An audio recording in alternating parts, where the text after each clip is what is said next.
దేవుని వాక్యాన్ని చదువుకుందాం. రోమీలకు రాసినటువంటి పత్రిక 10వ అధ్యాయం 13వ వచనాన్ని చదువుతున్నాను, గమనించాలని మనవి చేస్తున్నాను. ఎందుకనగా ప్రభు నామమును బట్టి ప్రార్థన చేయువాడెవడో వాడు రక్షింపబడును. దేవుని లేఖన భాగాన్ని మనం గమనించినప్పుడు అపోస్తులైన పౌలు రోమా సంఘానికి ఈ పత్రిక రాస్తూ ఈ పత్రికలో సర్వ ప్రజలకు ఉపయోగకరమైన మాట, ప్రతి మానవ జీవితాన్ని రక్షణలోనికి నడిపించే ఒక అద్భుతమైన విషయాన్ని ఇక్కడ ప్రస్తావిస్తున్నాడు. ఏమంటున్నాడంటే, ప్రభు నామమును బట్టి ప్రార్థన చేయవాడెవడో వాడు రక్షించబడును అని.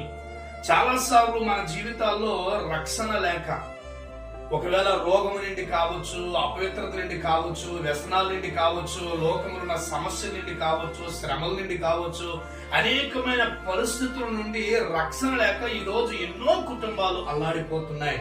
నీ జీవితాల్లో రక్షణకు మార్గం తెరవకపోవడానికి కారణం ఏంటి అంటే, దేవుని బిడ్డలారా, నేను దేవుని సన్నిధిలో ప్రార్థన చేయకపోవడమే. ఎవడు ప్రార్థన చేస్తాడో వాడు రక్షించబడతాడు అని దేవుని వాక్యం సెలవిస్తుంది. ఏ రోగం నిన్ను పట్టి పీడిస్తుందో, ఏ శ్రమల చేత అల్లాడిపోతున్నావో, ఏ పరిస్థితిలో నీవు ఉన్నావో, ఆ పరిస్థితిలో నీకు రక్షణ కలగాలి అంటే ఖచ్చితంగా వాక్యం చెప్తుంది, ప్రార్థన చేయగలగాలి.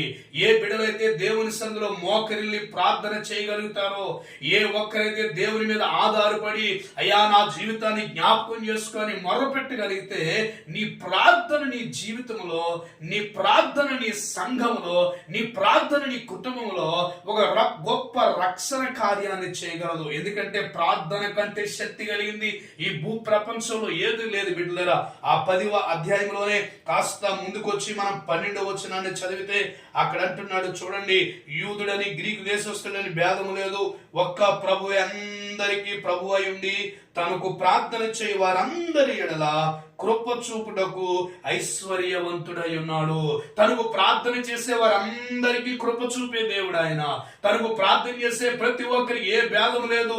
ఈయన గ్రీకు దేశస్తుడు లేకపోతే ఈయన యూదుడు అని భేదం లేకుండా తనకు ప్రార్థన చే వారందరి ఎడల కృప చూపడానికి ఐశ్వర్యవంతుడు.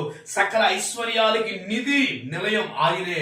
కాబట్టి ఆయన సన్నిధిలో ప్రార్థిస్తే ఏ కొలతతో బాధపడుతున్నావో, ఏ కన్నీటితో బాధపడుతున్నావో, ఏ పరిస్థితుల్లో నువ్వు అల్లాడిపోతున్నావో, నీ పరిస్థితుల్లో గొప్ప మార్గాన్ని దేవుడు తెరవాలంటే ప్రార్థన చేయాలని ప్రభు పేరట మనవి చేస్తూ ప్రార్థించండి.